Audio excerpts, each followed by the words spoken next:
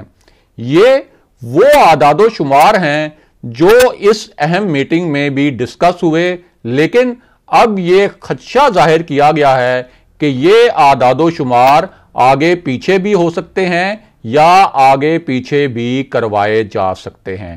اسی حوالے سے خفیہ رابطوں کا انکشاف بھی ہوا تھا۔ پہلے آپ کو یہ اعداد و شمار مختصراً بتا دیتے ہیں۔ تو معاملہ یہ ہے کہ اس وقت قومی اسمبلی میں تحریک انصاف کے پاس 156 اپنی نشستیں ہیں۔ قومی اسمبلی میں تحریک انصاف کی اتحادی کاف لیگ کے پاس 5، ایم کیو ایم کے پاس 7، بلوچستان عوامی پارٹی کے پاس 5، جی ڈی اے کی 3، شیخ رشید کی 1 اور جمہوری وطن پارٹی کی 1 نشست ہے۔ یہ تعداد 22 بنتی ہے۔ یوں حکومتی اتحاد کی کل نشستیں قومی اسمبلی میں 178 ہیں۔ حکومت برقرار رکھنے کے لیے 342 کے ایوان میں کم سے کم 172 نشستیں درکار ہوتی ہیں۔ اس کا مطلب ہے کہ حکومت کو قومی اسمبلی میں اس وقت صرف 6 ووٹوں کی برتری حاصل ہے۔ قومی اسمبلی میں اس وقت 4 آزاد ارکان بھی موجود ہیں۔ دوسری جانب پی ڈی ایم اتحاد کی بات کی جائے تو اس وقت قومی اسمبلی میں نون لیگ کے پاس 84 ارکان ہیں، جبکہ پیپلز پارٹی کے پاس 54 ارکان ہیں۔ بی این پی مینگل کے پاس 4، متحدہ مجلس عمل کے پاس 16 اور اے این پی کے پاس 1 نشست ہے۔ یوں اپوزیشن اتحاد کے پاس کل ملا کر 160 ارکان ہیں۔ اب اس پوری صورتحال میں کاف لیگ پنجاب اسمبلی میں بھی اور قومی اسمبلی میں بھی فیصلہ کن کردار ادا کر سکتی ہے۔ اب یہاں سے معاملے میں ایک ڈرامائی موڑ آیا ہے۔ وہ موڑ کیا ہے اس کی تفصیل بھی آپ کو بتاتے ہیں۔ تو معاملہ یہ ہے کہ انہی اعداد و شمار کی روشنی میں کچھ خفیہ رابطوں کا انکشاف ہوا ہے۔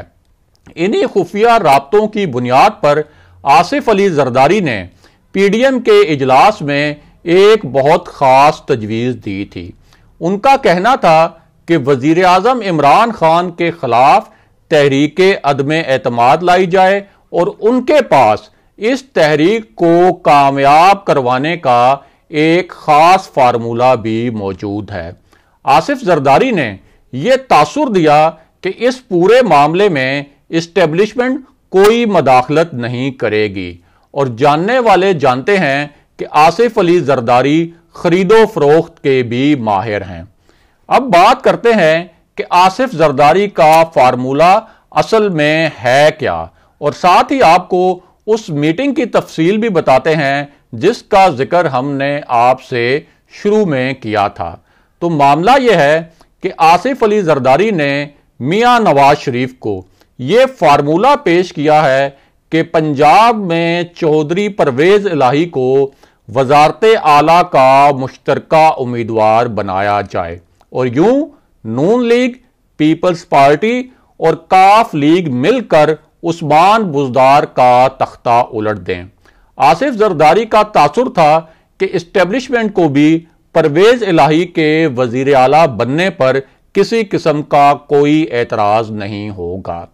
آصف زرداری کے فارمولے کا دوسرا حصہ یہ تھا کہ پنجاب میں تبدیلی کے 1-2 ماہ بعد وفاق میں بھی تحریک عدم اعتماد لائی جائے۔ پنجاب میں تبدیلی کی وجہ سے وفاق میں بھی تحریک انصاف کی حکومت کمزور ہو چکی ہوگی۔ تحریک انصاف کے کمزور مہروں کو توڑنا بھی نسبتاً آسان ہو جائے گا۔ دوسری جانب چودھری پرویز الہی بھی پنجاب میں اپنی وزارت اعلیٰ برقرار رکھنے کے لیے قومی اسمبلی میں پی ڈی ایم کا ساتھ دے سکتے ہیں۔ اب یہاں انتہائی اہم اور دلچسپ بات یہ ہے کہ جس حکومتی میٹنگ کا ہم نے آپ سے ذکر کیا تھا، اس میٹنگ میں یہ انکشاف کیا گیا کہ پی ڈی ایم کے دو رہنماؤں نے اس پوری صورتحال میں اور اس حوالے سے چودھری پرویز الہی سے ملاقات بھی کی ہے اور ان سے یہ ممکنہ فارمولہ بھی ڈسکس کیا ہے۔